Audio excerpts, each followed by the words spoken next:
I asked you before this interview if we could maybe address this topic, because I think it is very important to understand internationally what really is at the core of the coronavirus. And it is extremely difficult to talk about this topic, especially on YouTube, because you will get censored. You're not even allowed to question, to criticize the World Health Organization, masks and vaccines, obviously. In fact, All of those, I did that 2 days ago, and YouTube gave me a warning and removed my video oh, because yeah. studies are coming out that it's the obese, the most obese are the people that are being hospitalized. It's the people that are old that are being hospitalized, and young humans are really not at risk of the coronavirus. Another article came out yesterday saying the CDC admitted the flu is deadlier to young humans than the coronavirus. Yeah. So why are young people being, and this is what my article, my video was about. Look, if you're young and healthy, why are we being forced to take this vaccine? Like, it's just it's a question. And they were like, I don't remember exactly what they removed it for, but it's like, that was the main point of that video. And now critics will say, but we're not being forced to take it. But eventually if you can't like travel anymore, if you're not allowed to do anything productive in your life anymore, if you don't get the vaccine, then basically that's implicit force. Exactly. But the reason why this topic is so important to me is, so I started working with some Austrian medical experts a couple of months ago. And at first, I myself was extremely skeptical of everyone who criticized the coronavirus and the lockdown measures, for example, because I myself was in a very bad state of health, and I was terrified that I was going to catch the coronavirus. And so I was basically on the side of the people who called the skeptics COVID deniers. Okay. How could you do that? There are people dying. And how can you not wear a mask just because, I don't know, just because you want to be an obnoxious human being and trigger everyone? But then I looked into the science, because I thought to myself, okay, you did the same thing with climate change. You used to be a climate change alarmist. You used to be one of those activists at school, basically. And you had to look into the science to really dig deeper into what's going on. And I did the same for the coronavirus. And I was shocked, to say the least, to find out that it's not just the coronavirus, but they have created a recipe for pandemics forever. So this is not going to be over with the coronavirus. And it did not start with the coronavirus. We had the swine flu, we had the coronavirus pandemic in 2003. Yep. And every virus we ever had, every outbreak, HIV, measles, all of those are based on the same fundamental flaw in the initial study, the John Enders paper that came out in 1954.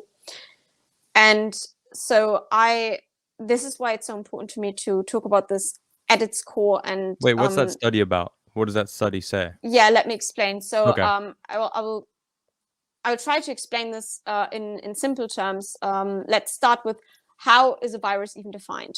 So a virus is defined by its genetic material that is encapsulated in some kind of shell. So with the coronavirus, it's this crown that we see everywhere.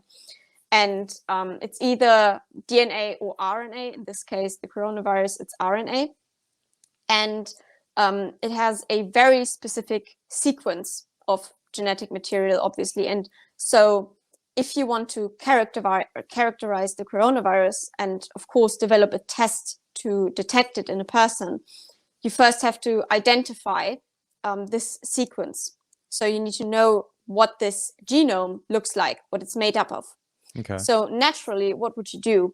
You would isolate the whole virus, the whole genome, and then, basically have a look at the individual nucleotides that make up this strand.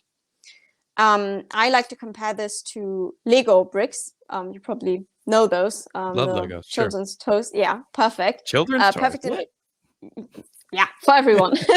Yeah, I think those are a perfect analogy, because so we've got this genetic strand, this genome, that is basically just a ton of Lego building bricks, and you need to know exactly in what order they are, so you can then develop a test and make sure that what you find in people is actually this exact genome.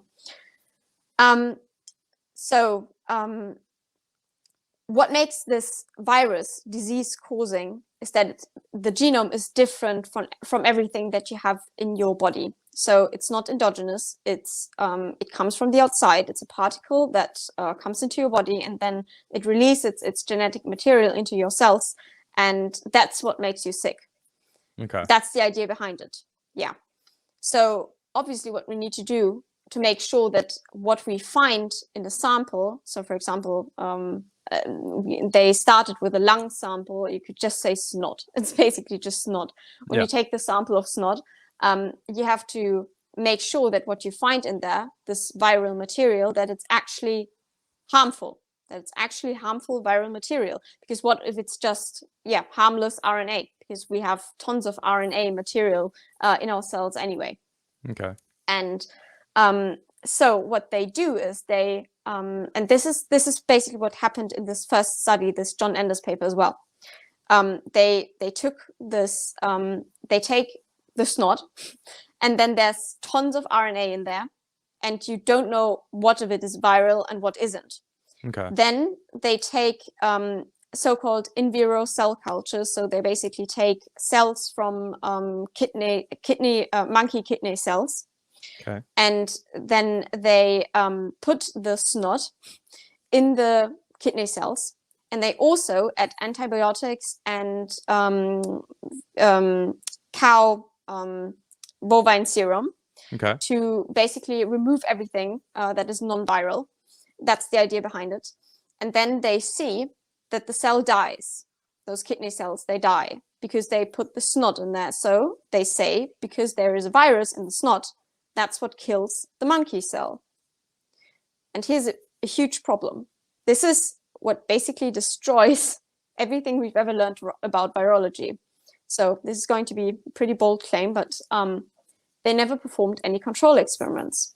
And like I said, they added antibiotics and those and this bovine serum. What if it's the bovine serum and the antibiotics that kill the cell and not the snot? Maybe there is no virus in the snot. And it turns out then later other people performed control experiments, independent researchers. And so what you have to do is you have to take a healthy sample and put healthy snot in the cell culture, and add the antibiotics and the bovine serum again, and the cell dies again. Interesting. So it's the antibiotics. That's actually that's been controlled. So they actually have tested that has been controlled. But not but like I said, not the officials, if you will. So they still rely on this John Enders paper, and this is still how they take photos of the virus.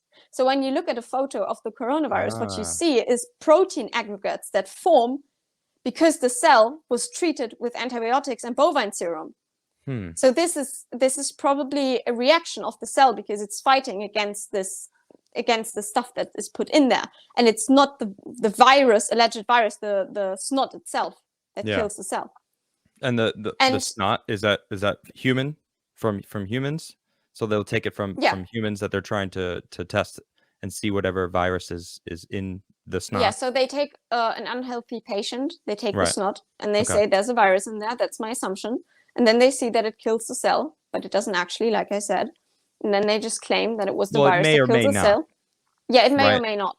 But like I said, the control experiments, they should have performed control experiments, and they never did. And the control experiments kill the cells also. Yes, exactly. So there is no proof that the snot can kill the cell. That there's actually a virus in there that kills the cell. Interesting. So what is entirely possible is that what they characterize as the coronavirus is actually just normal human RNA. And what makes people sick is not a particle from the outside, not a virus, and it's not transmissible, but it's actually just you being unhealthy. It's toxicity. It's if you can become sick, obviously, if you breathe in unhealthy particles, if you eat the wrong thing. There are tons of ways you can get sick. But what if there are not actually viruses that are transmissible? What if all of those photos that we see, everything we've ever been taught about them, is not actually real? And then, of course, there are experiments about how this virus is infectious and transmissible. So what they did, they took monkeys again. Of course. And those are awful experiments. I'm sure they drilled holes into the monkeys' heads, and then they took snot from unhealthy patients again, put it into their heads, and saw that the monkeys died. My goodness. And then they said it's because of the virus. It has nothing to do with the hole being drilled in their head? Yeah, obviously. Yeah. What? It made them sick and they died. This is horrible. And that's how they proved virus transmission.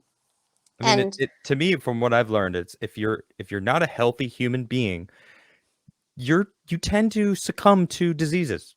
But if you're healthy, you tend to beat it. The human body is an amazing thing. Exactly. And I'd like to trust mine. If you drill a hole in my head and you put some snot in my brain, probably not too good. I'm probably not going to handle it too well. Yeah. Goodness sakes. So there is such a thing called the Robert Koch postulates.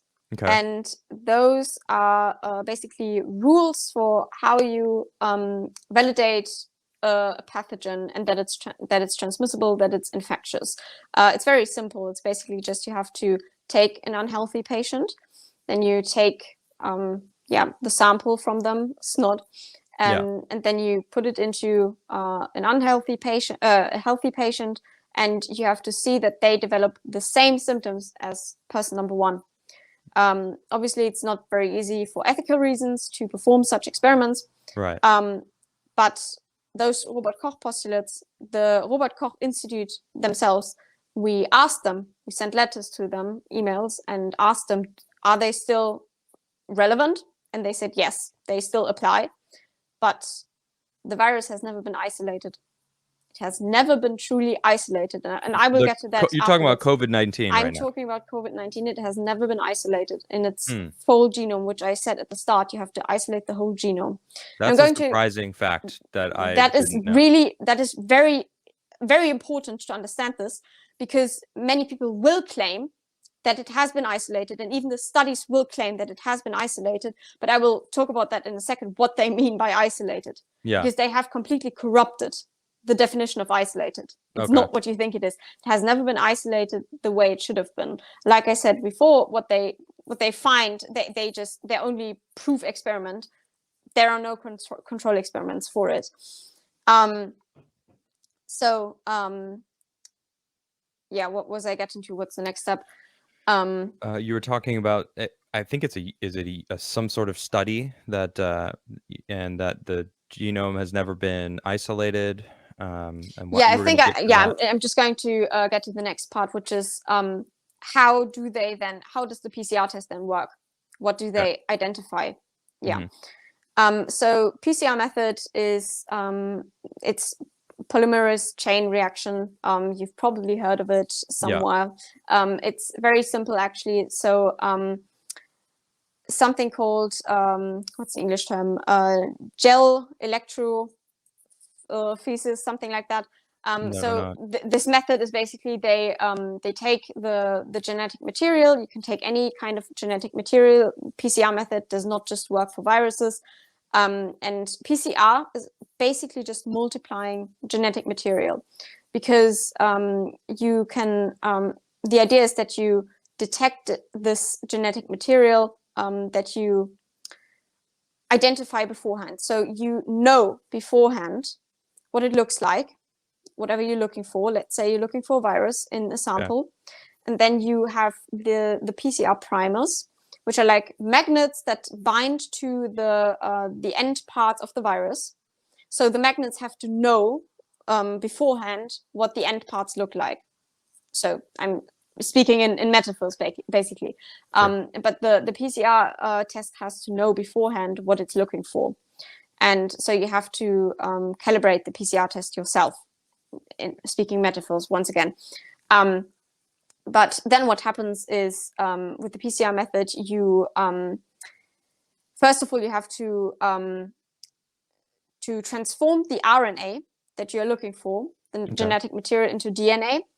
And so RNA is basically just one strand and DNA is two. We all know this, this concoction of DNA.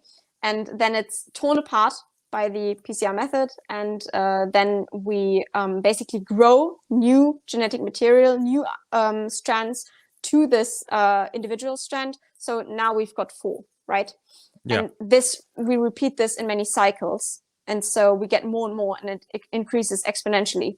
Because in the beginning we do not have enough genetic material to detect it under microscope, or basically that's the method I was talking about, the gel electro. I've heard somewhere here. Yeah, so it's basically put into an electric field, and then the smaller particles, they travel faster, and bigger particles travel slower. And so that's basically how you identify which particles you are putting through this electric field, and that's how you identify what you have in there. But the PCR method basically is just amplifying the genetic material, and it does not tell you whether what you are testing for is harmful. And this is very interesting. Kary Mullis was the inventor of this method, and he said, before he died, because he died in 2019 of pneumonia, he said that people were abusing his method, because it's not supposed to be a test. It's not supposed to look for something harmful, a virus, a disease. It's just meant to multiply genetic material. And he got really upset when people used this PCR method to test for HIV. He said that explicitly, the inventor of this method. Interesting. Yeah. And then it goes further than that. So who developed the PCR test for the coronavirus specifically? That was Professor. Hold on. My question is, how do they even have a test for it if they don't even know what to look for? If they haven't figured out the exact genome and this for is it? the key point I'm going to get to now. Okay. The developer of the PCR test for the coronavirus was Professor Christian Drosten. He's a very famous virologist in Germany. Okay. And you can find his paper, the first publication for the PCR test. He developed it 3 days after the first reports about the coronavirus came out. And it's only based on social media reports. And it says that in the study. We only relied on social media reports, and we did not isolate the virus. What? It says that in the publication. Yes. But, that sounds and now like it gets joke. really interesting. Yeah, and now it gets really interesting. This is basically my favorite part. How did they construct the coronavirus, and why do they say that they isolated it? They did not. What they actually did is called virus sequencing, and it's, once again, this is why it's so beautiful. The coronavirus fairy tale and the climate change fairy tale. Once again, they are working with computer models. Of course. Because what they do is the following: they take the snot sample, and they have tons of RNA in the snot sample. And then the computers rule out everything that is human. So let's get to the Lego analogy again. We have tons of those Lego bricks. You get a ton of them, and then somebody tells you, so with those bricks you can build a house, and the house is the virus. But we don't want a greenhouse, so we take out everything that is green, all the green bricks, because they are human, they are not viral. And then with the rest of whatever remains, all of that is viral material. All of that is house material. With that, we build the house. But imagine you have this huge pool of Lego bricks, and you only take out the green ones. You only take out what the computer or what we humans know is already human. Don't you think that you could just as well build maybe an airplane with the rest? Maybe something else entirely? Why does it have to be a house? And this is really important, because they have a blueprint. The blueprint is the 2003 coronavirus, a harmless bat virus. And so basically they have their recipe, their blueprint, basically their building instructions, their Lego instructions that already tell them what they are looking for. They already had this bat virus. And now who's to say that one wasn't just them? Exactly, it's based putting on the the bricks same together. chain reaction. Right. It's a huge chain reaction that goes back to the Enders paper.